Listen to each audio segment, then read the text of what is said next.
Let's talk about that pedigree.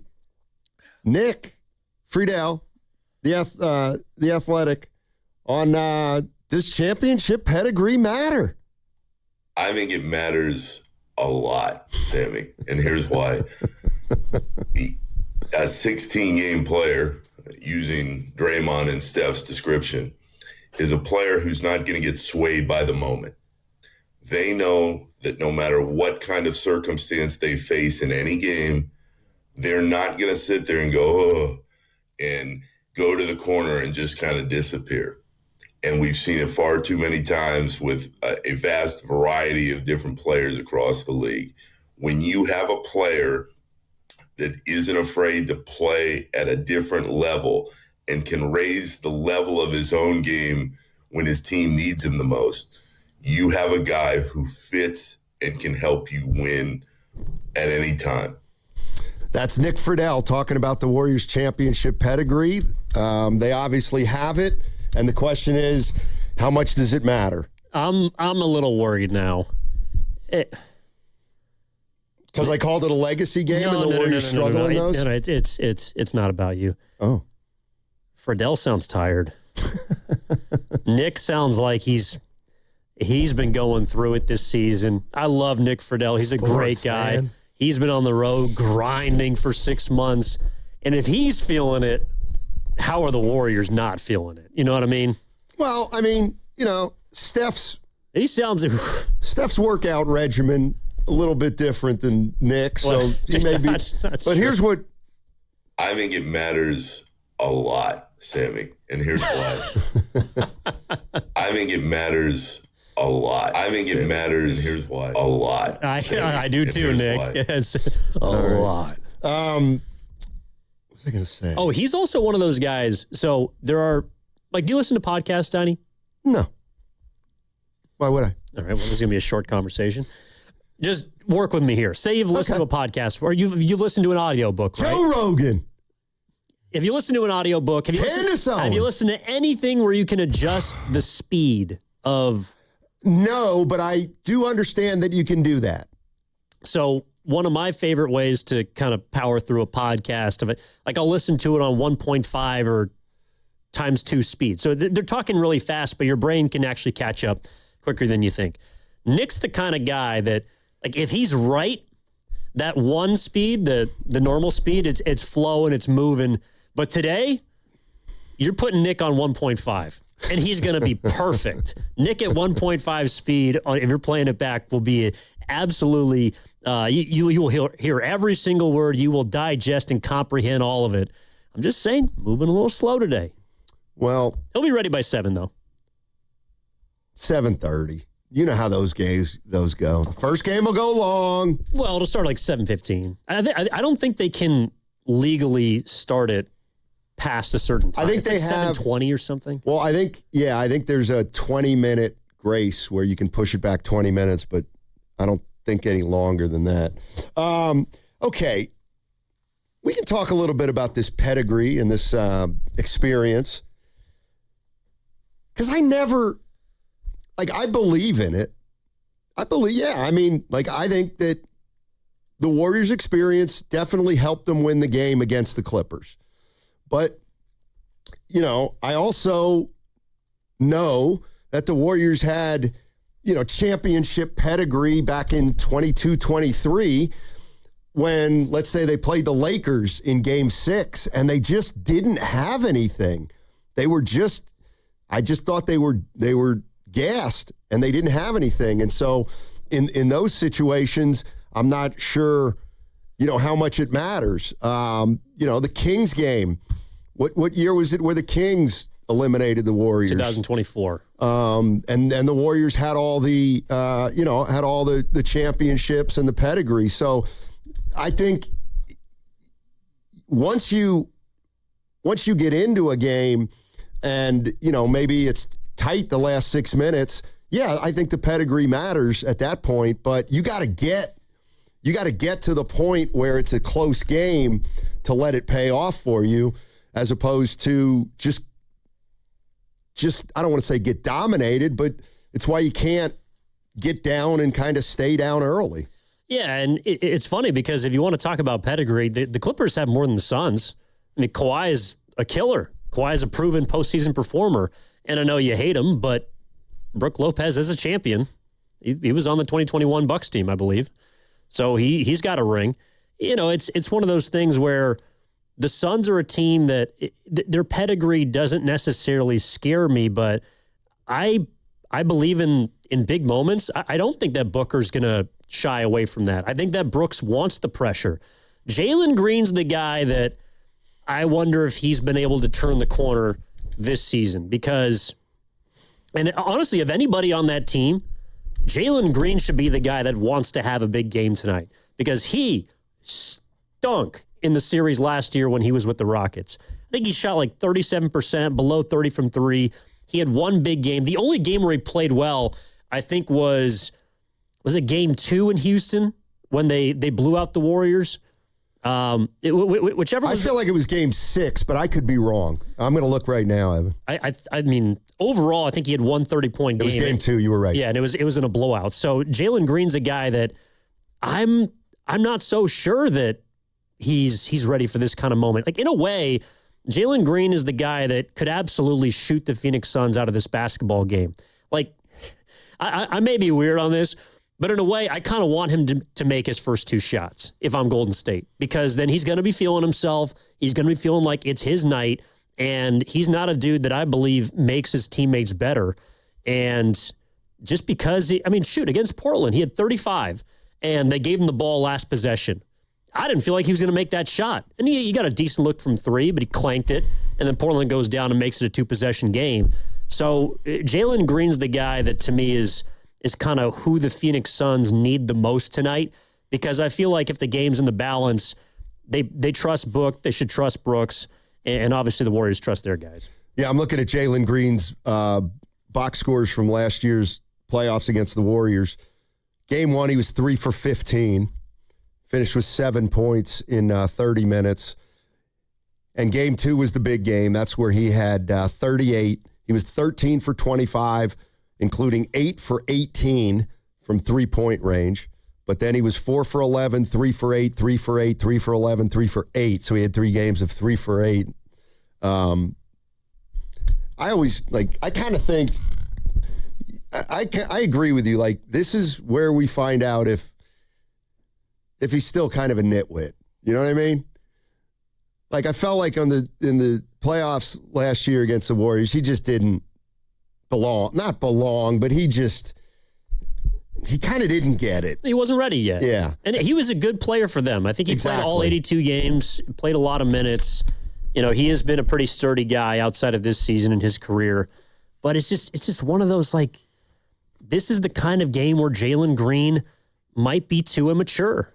And the one thing about the Warriors is even their young guys, I don't get the feeling that Santos or Podziemski are too immature for this kind of moment. And not just because they play well against the Clippers, but I thought that Santos proved a lot the final 2 months of the year that even though the team was not very good, he was pretty consistent. Like, you knew what you were going to get from Guy Santos on a given night, if he was going good, if he was going bad.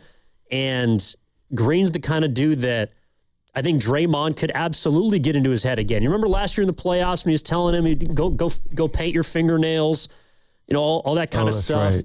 Like, that's the dude that you can, I think, mentally get into his head and get under his skin.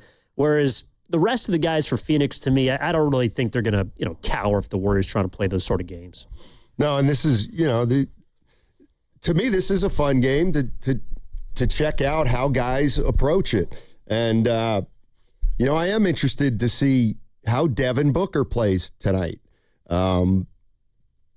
Shouldn't he, and I get it, like, I know who's had a better career, but Steph's 38 years old, Devin Booker's 29. Who should be the best player on the court tonight? It should be Devin Booker. But on the heels of the last game where he, just wasn't a huge factor in the fourth quarter, maybe he wants to come out and try to establish something early. I mean, I do, as volatile as Jalen Green is, he's the one guy who Warriors might have some trouble guarding him. Even Gary Payton II. Because he's fast. Yeah. Yeah, and someone like Book, I know that he hasn't had a ton of big moments lately, but and this is maybe why I feel as if he's sort of, I don't know, just underachieved a little bit. Like, right. I remember his first postseason series was back in 2021 when they made the finals, and he put the Lakers away with a 47.11 rebound closeout game. Like, that was when I'm like, all right, this guy's legit. And that was 5 years ago when he was in his early 20s, and it doesn't really feel like he's been able to do that since, to just kind of take control of an elimination game, a big game where his team needs him. He's had some big performances, and he's had his 40 burgers in the playoffs, but there's just a little, like, I don't know, kind of Tatum about his game, where Tatum's a really, really good basketball player, but in those big moments, I don't think the Warriors fear him. And I wonder if Booker can get back to being that sort of player. Because you know Steph can. Draymond can make those kind of plays on the defensive end like he did on Wednesday. Even someone like Porzingis, if there's a big shot late in the game, I don't mind the ball in his hands if it kicks it up top and he's got an open three. Horford's a dude that showed you he can be terrible for a half and still drain big shots when you need him to. So that to me is where the pedigree more so manifests itself, and why I would absolutely give the Warriors the edge in a tight ball game tonight. You're listening to 95.7 The Game, KGMZ FM and HD1 San Francisco, an Odyssey sports station, always live on the free Odyssey app, and now broadcasting from the Laughing Monk studios. Laughing Monk, righteously brewed in the city. You said you wanted to have a little draft. Yeah, let's do it. Absolutely. I think I want to. I think you won the lottery, though, so you'll have the first pick. Okay, you going to give it to me? You can have the first pick. All right. So in the Golden State Warriors versus Phoenix Suns, elimination, do or die, win or go home game, the draft tonight with the first overall pick, Evan Giddings will be selecting Steph Curry. I'll take Devin Booker. All right. And this is where it gets a little interesting. I think that in this game, I'm taking Dylan Brooks. And and the draft too, the way I'm doing it is the guys I think are going to play well. Yeah. Essentially. Yeah, like who do you trust? Who would you want on your team? Okay. So I got Steph and Brooksy. All right. So I got Booker. Okay, I'm going to take yeah,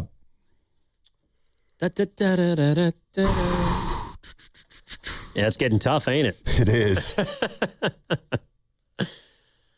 I'm going to take I think the Zinger, if he plays, is going to play well tonight. I'm taking Porzingis. That's a good call.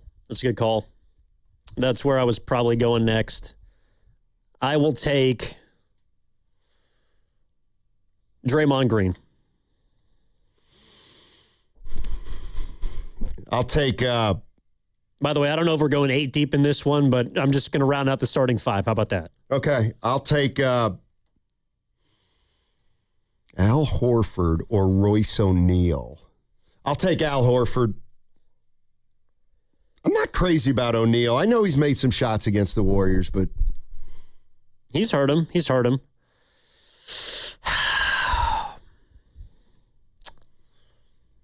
See, all right, this is where it gets a little tough. I'd rather have Podziemski than Jalen Green. Ooh. I think I'd rather have Podziemski than Jalen Green in a game like this. I mean, at some point, Jalen Green is a good value in this draft. It was between those two players. I'll take Jalen Green. Oh. Reluctantly. And that one's going to cost you. All right. I'm hoping for a 3 for 8. 2 for 3 from 3. 4 assists, no turnovers, 22 minutes, something like that. He's taking 15 shots tonight. Probably. There's no doubt. All right, so I got Steph, I got Dylan Brooks, I got Pods, and you got Booker.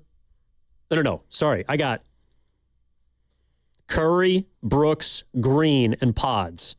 Draymond Green. Yep. And you have Devin Booker, the Zinger, and... Horford and Jalen Green. All right, so Round on my starting five. Let me take a quick look at Phoenix. I think it's kind of between two dudes. Yeah, I do too. I'll take Royce O'Neal. Okay, and who's left on the Warriors? Santos. GP2. Melton. I got to take Grayson Allen. Hopefully he plays tonight. I was going to say. I got to take Grayson Allen if he plays. Well, I forgot about him. That's a good pick. But, two of my guys could not play. Porzingis and Grayson Allen. That's not very like you. You're usually more of a safe sort of pick kind of guy. I know. All right. Well, that might be why you win tonight. I would be surprised if the Zinger doesn't play tonight. You got a lot more X factors on your team. You got Jalen Green, Kristaps Porzingis. I go deep into my bag. Yeah. Well, I think I do think the possibility. I think there's a chance Draymond could be no factor tonight. I think just because Curry's out there, I feel pretty good about All him. right, I got you. At least on the offensive end. But, but this could also be a game where Draymond turns it over 6 or 7 times because of how fast I believe the Suns are going to want to play. Where does this factor in for you? Steve Kerr and Jordan Ott. Ott's a rookie head coach. I think he's done a really good job with Phoenix this year. They've obviously overachieved by a lot of people's expectations. And Steve Kerr, I thought, again, in a big game, I thought he outcoached Ty Lue. Yeah, I mean, I'd have to give the experience, obviously, to Steve Kerr. I do think... By the way, you would hate coaching your team. What do you mean? First of all, I could coach any team. Devin Booker's easy to coach. The Zinger's easy to coach. Well, Horford's easy to coach. Grayson Allen's a coach's dream. Yeah. Jalen Green, I'll handle him. I can handle Jalen Green. He just doesn't play when he's playing like a nitwit. Like Finchy would. Exactly. Just rip him right before the game. Our transition decision-making was diabolical. I will be honest with you. There were some people that said they would have taken Guy Santos over Grayson Allen. Yeah, I mean, to me, it was between Santos and O'Neal. I didn't consider Allen, but I would have taken. I probably should have taken Santos if I took the game seriously, because he's going to play, and I don't know if Grayson Allen's going to play. But you idiots out there that think Grayson Allen stinks, I don't know what you're watching. Guy averaged 16.5 points a game this year. Nice little piece. Like, he's better than Pods, Grayson Allen. Depends on the night. I'm just saying. I mean, he's someone who also, if he's out there, he's going to defend hard. He's going to try. And he's someone who might light you up for 6 threes. That's one thing about Phoenix. Trailblazers are obviously a better defensive team than the Warriors. But I wondered tonight, Phoenix is a team, they've taken the 5th most threes in the NBA this year. They're a little like Golden State. They take a ton of threes, or they try to. They don't shoot a great percentage. I think they're middle of the pack in terms of 3-point percentage. But Allen's a guy that absolutely ramps that up. He allows them to play a little smaller, to play a bit faster. So, I think his absence or his presence will definitely help swing the game one way or another, because, if you're looking at Phoenix, he's probably starting tonight if he's available, isn't he? I would think so. It's something's going on, though, with him. I looked at his game logs the last, 20 games. He's missed some games. He clearly didn't have a great last 6 weeks compared to the 3 or 4 months before that. And, somebody's saying, Steiny, your team's not very good. And I didn't necessarily draft the best players. The way I look at it is I'm drafting the guys that I think are gonna play well tonight, and guys who I trust tonight. So Evan takes Steph Curry. I got to take Devin Booker. Of course. I mean, I got to believe Devin Booker's going to be, going to score 25 tonight on average, and he's going to be the best player on the Suns. Then you took Draymond? No, I took Brooks. Then you took Dylan Brooks. I kind of built the team based on, obviously, who was available, but guys that I want in the foxhole. And You may hate Dylan Brooks as a Warriors fan, and I completely understand why.